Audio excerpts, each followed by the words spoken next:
Oh, it's time for the big one. My balls are tingling. It's a very rare occurrence for a card that was decent at best to essentially fall apart at the seams, only to rise up from the murky bog to get an enormous upgrade on paper at a week's notice. But here we are. This card is reasonably top heavy, but there are some bangers sprinkled throughout here, so let's not waste any more time with the waffle and let's go. Alright, this is the only female fight on the card. I wonder why. Thank Christ we are getting it out of the way early though. Excellent. Hopefully this is the start of a trend. Jin Yu Frey has an abysmal record, but if you aren't a dirty casual, you will know that she really should be 13-7. She was pretty badly robbed by Dumas, and she also beat Elliot Reed in my opinion. She's not that bad, but can we really call her good? Not really, no. Dudakova is pretty well-rounded, younger, and will be far superior in her ability to wrestle, so we could see her clock up a UD win on the ground here. A submission win is not a very bad shout either though. I know women generally don't get cut, no matter how shit their records are, but I think even Frey is pushing it here. She's going to be sadly thrown out on the trash heap after this one, and this is how judging fucks up people's lives. Alright, this fight being so far down the card is kind of a disrespect, and I'm assuming that it won't be the case on the night. Breeden, Jubli, and Azaitar Dumas are far more deserving of that honor. This is the first banana skin alert. Naimov is a big featherweight, coming off a starching win against Malarkey, and while I think that guy is the worst, he can take a thumping, so to put him out the way he did was pretty impressive. Wood, on the other hand, is a pretty small featherweight, so size is not on his side here.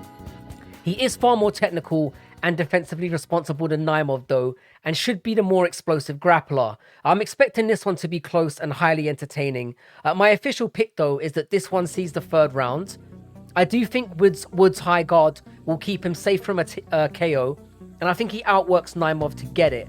Bit of a strange matchup, but should be fun. Alright, unlike many up-and-comers that come from that particular region with a history of beating up cab drivers and delivery boys, the majority of Magomedov's opponents have winning records. In fact, let me double check that real quick. Yeah, bar one who was 0-0, they all do. So this man isn't your regular Dagestani Russian stat padder. If this doesn't convince you, just look up an image of the guy. He looks like he would fit right in on a pirate ship in the 1600s. I think it's the dodgy eye. Makes him look like an actual serial killer. He can wrestle, but the guy is more likely to send you to Shadow City based on the tape I've seen of him. And as much as I do like Silva, he's lost 3 in his last 4 and has shown a dead chin. I think he's going to get drawn into a firefight and get viral KO'd here.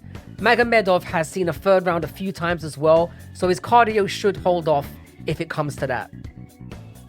Alright, this fight should be open in the prelims. In a backyard promotion, in the back arse of nowhere. This fight is a bit like beverages with 0% alcohol. It's fucking pointless. Mike Breeden is terrible and should not be fighting, period, let alone at this level, and only makes sense because the UFC is pretty desperate to have an Indian fighter catch some hype and complete their plans for world domination.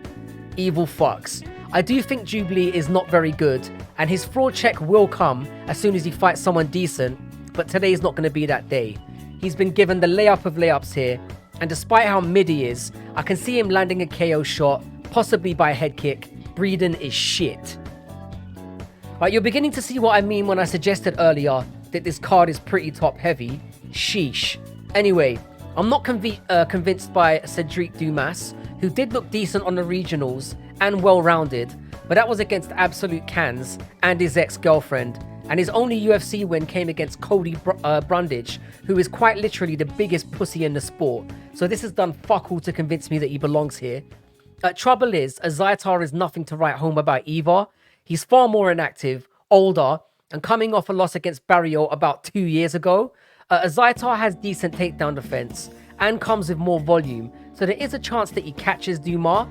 The bookies do expect this to end reasonably early, so I'm going to take advantage of this from a betting perspective and say that this creeps over 1.5, which you can get at about plus 200. I don't trust either man with any degree of confidence to pick them. Yeah, this is a great fight, and hands down the biggest test of Basharat's career. Now, he should win this one, but the odds here are moronic. Henry is so tough and durable, and very hard to get out of there on the ground. He's a decent striker too, that puts on immense pressure, insane gas tank. I mean, 9 significant landed strikes per minute is bonkers for a guy with as many UFC fights as he has. Minus 440, as good as Basharat is way too wide for a fight. I think is highly likely to see a third round. Those odds should be typically reserved for fights where there's a massive chance that one guy can send the other guy to Shadow City, and I think that's pretty unlikely here. I do think Basharat is going to win, but for me the value in this one is it making it to the third round. Oh boy, retard fight, let's go. What do I do here? What do I do? I'm going to take Trevor Peek. Despite him being the kind of guy to climb over a glass wall just to see what's on the other side, Yahya is just not very good. His takedown game is the equivalent to wearing socks with sandals. Disgusting. And Peek is really tough to take down anyway, so this is going to take place standing. Yahya has been dropped and badly hurt in a number of his fights, including getting starched a few years back by a kebab shop owner who retired with a 3-3 record. Yahya has gone 5 rounds a number of times though, so he obviously has decent conditioning, but if his name was Billy, or Trevor for that matter, he wouldn't be fighting in the UFC or on this particular card. You get my point. Peek did get destroyed by Mariscal, but I told everyone how legit that motherfucker is, and he's doubled down and proved me right since. I think this is going to be a stand-up war, and I'm willing to take a risk on Peek, who despite his flaws, at least doesn't fight like a total pussy. Yeah, this is another total disrespect. Mohamed Makhachev is really good, but Tim Elliot is no joke. Well, inside the cage anyway, and is easily the toughest opponent Mokaev has ever faced. Minus 500 again is just an insane overpay, and if you're the kind of person that likes a high reward dog for little put on the line, this might be the fight to take a look at. Mokaev is a great prospect, but he's made hard work of quite a few opponents, was losing to Gordon and dug it out by finding a finish in the third. He almost lost to Phil Ho in his last one, who got him in a really nasty knee bar in the second round, and he needed a late finish there to make sure he got that done, so he's beyond risky. I believe that in the grappling, Mokaev will have the slight strength advantage, but Elliot is slick down there, so I see that one being a wash. He's also prone to doing really sneaky things. Well, cheating, let's call it what it is. That might frustrate and slow Mokaev down as well, so that's something to consider. Elliot has less power in his shots, but throws more volume. I just don't like this from a betting perspective. So again, I'm going to say this sees a third round. You can't take Mokaev at minus 500, and Elliot to win a decision is like plus 1,000. I'm just going to put that out there. Alright, this matchup is a fucking strange one. Now, I'm kind of known for ripping Dagestanis for having shit CVs, being can crushers, etc. But this does not apply to Saeed Nurmagomedov. So maximum respect for showing your brothers how to not book like a coward. He's always taken the tough fight, and while he's suffered a few losses along the way, he's learned the hard way. Gafurov, on the other hand, looks like a sex offender. I mean, look at the guy.